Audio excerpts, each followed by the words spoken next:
5 is how many hours a week do you need to work if you're trying to have a business out of your home? A lot of us have been thinking about this over the last many years. We may have tried things and failed, and we may have tried things and succeeded.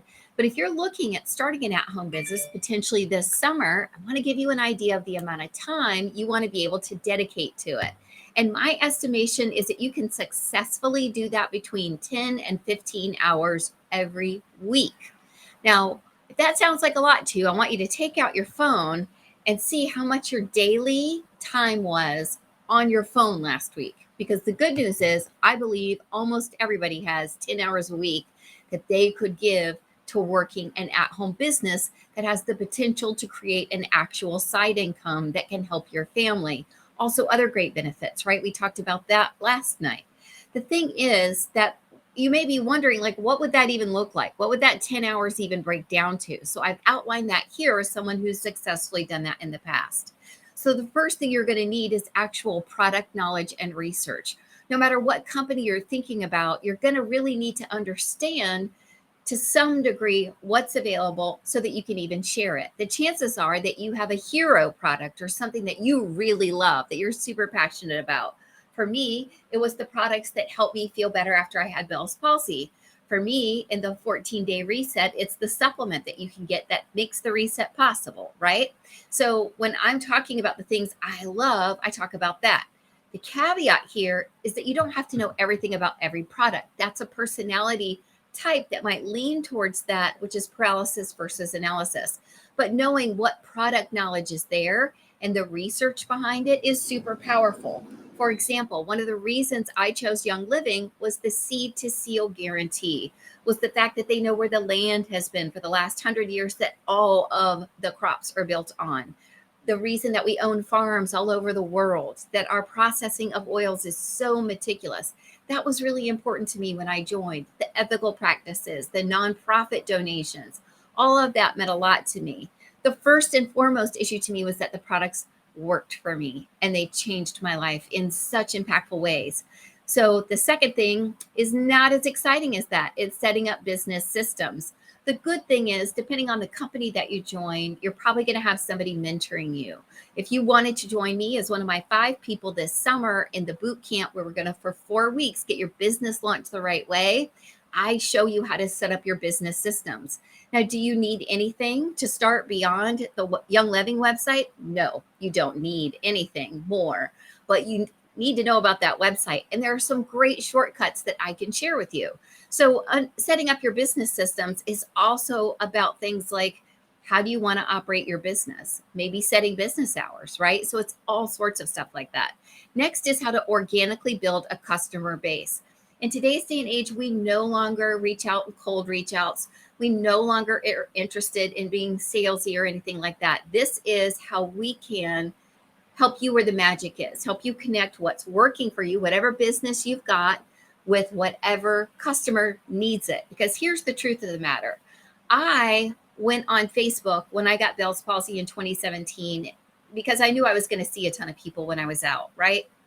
My face was very obviously not in great shape. I was wearing an eye patch, and I knew in the course of my day, I would be seeing people. So I posted on Facebook, hey, don't worry about me. This is what I have. I'm sure I'm going to be fine. But if you see me around, just know I'm healing, and I'm healing quickly, right? A friend came back and said, have you ever heard of essential oils? Without that, her touching out to me, reaching out to me and sharing that, I would have no idea what Young Living was about. That dramatically improved my life, my family's life, and thousands of other families' lives because she messaged me that one message. So I want you to understand that's what we're looking for no matter what business it is that sweet spot where you really have what someone needs and you can help them with it, and they are looking for it. And that's where the meet cute is. Next is, of course, building a team and mentoring people. If you're not interested in this, you are in a very large majority. Most people that I work with don't want to build a team, but they do want to share what they love and help cover their costs, or maybe have an income goal, whether it's $500 a month or $5,000 a month. And the trick here is to help you get there. Do I recommend that you start a business with someone who hasn't done any of this stuff? No. But do I recommend that no matter what you're looking at doing, You find a mentor that can walk you through it? Absolutely. Next is going to be training and personal development, which for me is like the cherry on top. It is my favorite part of growing a business because it has changed me so much for the better as a human being. And I have learned so much. I have put away false positivity. I have embraced humbleness, honesty. Instead of being like, oh, no, you look great, I've been like, what do you need? I can see you're hurting, right? It has been life changing.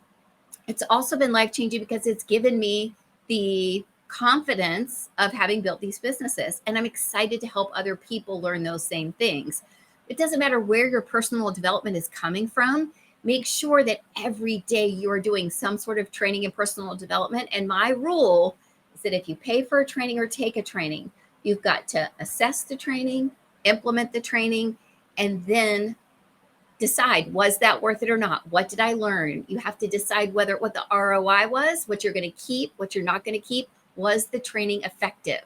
So how am I going to implement it? Right? I implement it and then I reflect on it. Did it work for me? And should this be something I keep in my business systems? Should this be something I keep as I help train other people about the products or the passion that I have? And then last but not least are administrative tasks. This is something sometimes gets overlooked by people who get annoyed, right? Like maybe you joined because you absolutely feel like whatever your company is has changed your life and you can't wait to tell people about it. What do you mean I need to keep track of expenses? What do you mean I need to talk to someone about taxes or starting a business in my area? That's awful. I don't want to do any of that. There are those personalities, right? Well, we can help you walk through what we've done successfully. And I think it's important to be honest about the different levels of things that a business takes. But the good news is almost everybody is good at a few of these. And if there are areas that you struggle in, you're going to be able to find a mentor to partner with that's going to be able to help you. So if you have 10 hours a week this summer, I suggest you start a side business. There's no better time than today. If you're interested in learning more about Young Living or even partnering with me to do a business, give me a reach out with the words boot camp, because I'm going to be having 5 new people who I'm going to help in my boot camp this summer starting July 17th, because part of my passion is making sure you're reaching your goals. It is a happy Friday night for sure. So I will see you back here Monday live around 5, and I hope you have an amazing week. Take care, everybody.